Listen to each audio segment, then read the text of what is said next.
ایک روایت بیان کرتا ہوں. ایک دن میرے آقا صلی اللہ علیہ وسلم اپنے گھر سے باہر تشریف لے جاتے ہیں, مدینہ المنورہ کے مضافات میں سیر کے لیے جاتے ہیں. اچانک دیکھتے ہیں ایک قافلے نے پڑاؤ کیا ہوا ہے. وہ قافلہ, ان کے پاس اونٹ ہے. میرے آقا صلی اللہ علیہ وسلم کو عرب کا ایک سرخ اونٹ بہت پسند آیا. میرے آقا صلی اللہ علیہ وسلم نے ارشاد فرمایا, میں اس اونٹ کو خریدنا چاہتا ہوں. قافلے کا سردار وہاں موجود تھا. انہوں نے کہا لے جائیے, خریدیے. میرے آقا صلی اللہ علیہ وآلہ وسلم نے ارشاد فرمایا, دیکھو میں سیر کے لیے آیا تھا, اونٹ خریدنے کے لیے تو نہیں آیا تھا, یہ میرا مقصد نہیں تھا, میں فقط سیر کے لیے آیا تھا. تمہارا اونٹ نظر آیا, مجھے پسند آیا. ارے ناز کرتے ہیں ہم, کیا عظیم اونٹ ہے وہ جو آقا کو پسند آ گیا, جو آقا کو پسند آ گیا. میرے آقا نے ارشاد فرمایا, میں اسے خریدنا چاہتا ہوں لیکن اس وقت میرے پاس قیمت نہیں ہے, میرے پاس قیمت نہیں ہے. میں جاؤں گا گھر جا کر واپس قیمت ادا کر دوں گا. وہ دیکھ رہے ہیں میرے آقا صلی اللہ علیہ وسلم کو, آقا جا رہے ہیں, آقا وہاں سے تشریف لے جاتے ہیں. وہ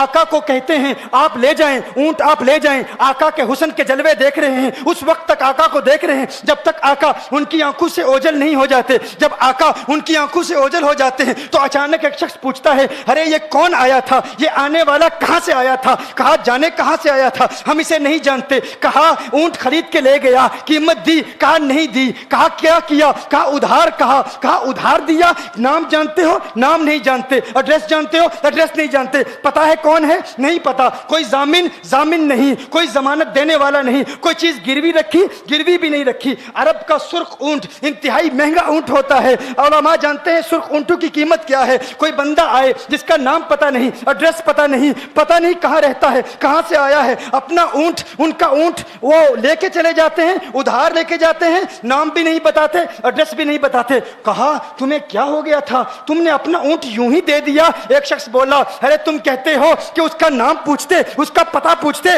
ارے نہ جانے کیا ہو گیا تھا, ہماری عقل پر پردے پڑ گئے تھے, ہم تو اس کے حسن میں ایسے کھو گئے تھے. ارے جب وہ بولتا تھا نا تو اس کے منہ سے پھول جھڑتے تھے, ان کے منہ سے پھول. انہی کی بو مایائے سمن ہے, انہی کا جلوہ چمن ہے, انہی کی رنگت گلاب میں ہے, انہی سے گلشن مہک رہے ہیں. وہ گل ہے لبھائے نازک ان کے, ہزاروں جھڑتے ہیں پھول جن سے. گلاب گلشن میں دیکھے بلبل, یہ دیکھ گلشن گلاب میں ہے, یہ دیکھ گلشن گلاب میں ہے. ایک شخص بولا, ارے نادانو, اتنا مہنگا اونٹ یوں ہی دے دیا, پتہ بھی نہیں پوچھا, نام بھی نہیں پوچھا, ایڈریس بھی نہیں پوچھا. ایک شخص بولا, تم کہتے ہو ایڈریس پوچھتے اور تم کہتے ہو کہ تم اس کے میٹھے بول سن رہے تھے. ارے میں تو اس کے کنڈل زلفوں کو دیکھ رہا تھا, ان کے زلفوں کے پیچ و خم میں ایسا گم ہو گیا تھا, ان کے حسن میں. گویا کہ اعلیٰ حضرت یہی فرماتے ہیں نا, لم یاتی نذیر کفی نظر مثلے تو نشد پیدا جانا, جگراج کو تاج تو رے سرسو ہے, تجھ کو شہید و سرا جانا. انفی اتش و سخا کا اتم ہے, گیسو پاک ہے ابر کرو, ہے گیسو پاک ہے ابر کرو. پر سنہارے رم جم دو بوند ادھر بھی گرا جانا. انفی اتشن و سخا کا اتم. اور ایک پنجابی شاعر نے کہا, مکھ چند بدر شاہ شانی, مت چمکے لاٹھ نورانی, کالی زلفت اک مستانی, مخمور عقیل مدبریا. وہ ان کا حسن تھا, وہ ان کی زلفیں ایسی, میں زلفیں یار تیرے بال کے صدقے, رہائی جس سے نہ ہو ایسے پیار کے صدقے, اور جو حشر تک نہ دے چین قبر میں بیدم, میں ایسی یاد کے قرباں خیال کے صدقے. یہ ان کا حسن. دل میں جگر میں آنکھ میں بس تو ہی تو رہے, دل میں جگر میں آنکھ میں بس تو ہی تو رہے, اس کے سوا نہ دل میں کوئی آرزو رہے. اس اہتمام میں شوق میں سجدے کروں ادا, تیرا خیال آئے تو دل باوضو رہے. اور جنت میرے نصیب کی واعظ کو بخش دے, میرے کفن میں گئے سوئے جانا کی بو رہے. میرے کفن میں گئے سوئے جو ان کی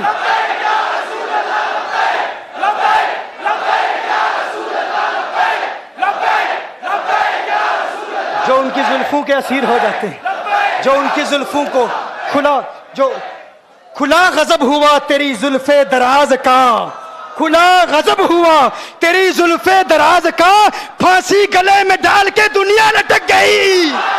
یہ ان کے زلفوں کا اثر ہے. لوگ قربان ہو جاتے ہیں, اپنی جان مارتے ہیں. آقا آپ کی کنڈل والی زلفیں ایسی ہیں, ہمیں کہاں یاد رہی قیمت کتنی ہے, نام کیا ہے, علاقہ کون سا ہے, شہر کون سا ہے. ابھی کلام ہو ہی رہا تھا, ایک شخص نے کہا ارے نادانو کیا کیا, اونٹ دے دیا, نام بھی نہیں پوچھا, پتہ بھی نہیں پوچھا. ایک شخص بولا ارے وہ تو ان کے میٹھے بولوں میں کھو گیا تھا, یہ تو کنڈل والی زلفوں میں کھو گیا تھا. لیکن تم جانتے ہو میں کیا دیکھتا تھا؟ کہا کیا دیکھتے تھے؟ کہا ان کے لبوں پر جب تبسم کی کھلکھلاہٹ ہوتی, جب مسکراہٹ ہوتی, ان کے دانتوں کی چمک دیکھ رہا تھا. وہ مسکراتے تھے, ان کا نور مجھے سامنے والے پہاڑوں پہ نظر آتا تھا. سامنے والے پہاڑوں پہ نظر. مازاق کا کجلا نین بھرے, وہ شمس کا بٹنا مکھ پہ ملے, ہے میم کا گھونگٹ چہرے تلے, وہ عرش کا تارا آوت ہے, یاسی کی چمک ہے دانتن میں, تاہا کا کرشمہ آنکھن میں, والفجر کا جلوہ گالن میں, وہ رب کا پیارا آوت ہے, وہ رب کا پیارا آوت ہے, وہ رب کا پیارا آوت ہے. ایک شخص نے کہا ارے تم تو ان کے دانتوں کی چمک کو دیکھتے تھے, ان کی مسکراہٹ کو دیکھتے تھے, اور مجھ سے پوچھتے ہو کہ میں نام پوچھتا, پتہ پوچھتا. ارے دیکھتے نہیں, تم دانتوں کو دیکھتے تھے, میں تو ان کے نینوں کو دیکھتا تھا, میں تو ان کی آنکھوں کو دیکھتا تھا, ان کی آنکھوں کے حسن میں ایسا کھو گیا تھا. ارے میں تو بھول چکا تھا, ہم تو اپنے ہوش و حواس کھو بیٹھے تھے. ایک شخص نے کہا ارے دیکھو دیکھو وہ تمہارا اونٹ ہی لے گیا ہے, اونٹ ہی لے گیا ہے, نام بھی نہیں پوچھا, ایڈریس بھی نہیں پوچھا. کلام میں یہ تاثر دیا گویا کہ اونٹ چوری ہو گیا ہے. اچانک خیمے سے ایک عورت کی آواز آتی ہے, خیمے سے ایک عورت کی آواز آتی ہے. وہ کہتی ہے خبردار, انا دامنۃ لثمن جبنکم. ایک عورت کہتی ہے خبردار, کوئی یہ نہ کہے اونٹ چوری ہو گیا ہے, میں ضمانت دیتی ہوں تمہارے اونٹ کی قیمت کی.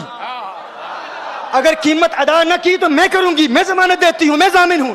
کہا شکر ہے کوئی تو جانتا ہے اس کو, شکر ہے کوئی تو اس کو جانتا ہے, کوئی تو پہچانتا ہے. کوئی اور ضامن نہیں تھا, ضمانت دینے والا نہیں تھا. شکر ہے تم جانتی ہو. کہا نہیں جانتی تو میں بھی نہیں ہوں, کون ہے مجھے بھی نہیں پتا کون ہے. کہا پھر ضمانت کاہے کی, کیوں ضمانت دے رہی ہو؟ اس نے کہا ہوا یہ کہ جب وہ تم سے باتیں کر رہا تھا نا تو خیمے کی اوٹ سے میں نے اس کا حسین چہرہ دیکھ لیا. ارے سنو سنو سنو سنو سنو سنو, کہا جس کا چہرہ اتنا حسین ہے وہ جھوٹا نہیں ہو سکتا, وہ جھوٹا نہیں ہو سکتا, وہ جھوٹ نہیں بول سکتا. میرے آقا کا حسن ہی ایسا ہے. تم کہتے ہو تم ان کی طرح ہو, ذرا تم بھی کہیں خریدنے کے لیے کچھ جاؤ, دیکھتے تیرے چہرے کا حسن دیکھ کر کون ضمانت دیتا ہے, کون ضمانت دیتا ہے. ابھی بات ہو ہی رہی تھی نا, ابھی کلام ہو رہا تھا, اچانک میرے آقا کے غلام آ گئے. اچانک صحابہ قیمت لے کر, کون ہے جس نے آقا کو اونٹ دیا ہے؟ یہ ضیافت کے لیے چند کھجوریں بھی لے لو, کھجوریں بھی رکھ لو, اور یہ قیمت بتاؤ. انہوں نے کہا قیمت, اب قیمت کو چھوڑو, اب سودے کو چھوڑو. کیوں؟ اب ہمارا سودا بازار مصطفیٰ میں ہو چکا, اب ہمارا ارے قیمت کو بھول جاؤ, قیمت کو چھوڑو, اب ہمارا سودا ہو چکا. ارے کیا ہوا, کیسے؟ کہا بتاؤ وہ سونا تھا کہاں سے, وہ منمونا کہاں سے آیا تھا؟ ارے ہم تو اس کا آنا جانا دیکھ رہے تھے, ہم تو دیکھتے ہی رہ گئے. ایک ماہ عدن, نورانی بدن, نیچی نظریں, سب کی خبریں. ایک ماہ مدن, نورانی بدن, نیچی نظریں, سب کی خبریں. وہ دکھا کے پون, وہ سنا کے سخن, مورا پھونک گیا سب تن من دن, مورا پھونک گیا. کہا وہ سونا تھا کون بتاؤ؟ ارے کہا وہ دیکھتے نہیں, وہ کھجوروں کا جھنڈ نہیں دیکھتے, ارے وہی تو مدینہ المنورہ ہے.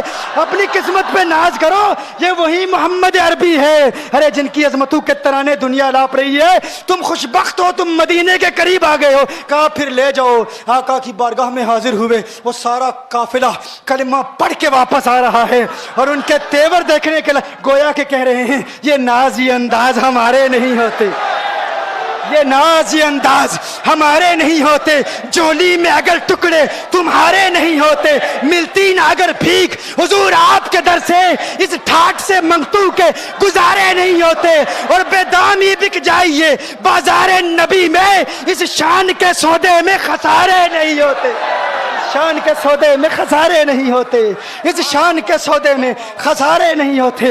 بتاؤ آخر تم کس اعتبار سے آقا کی طرح ہو؟ یہ گفتگو جاری رہی تو صبح ہو جائے گی, فجر ہو جائے گی. میں اتنی مثالیں پیش کروں گا کہ وقت ختم ہو جائے گا, اور پھر ہم کہیں گے کہ ابھی نہ دل کے ارماں ختم ہوئے تھے, غضب ہو گیا کہ سحر ہو گئی.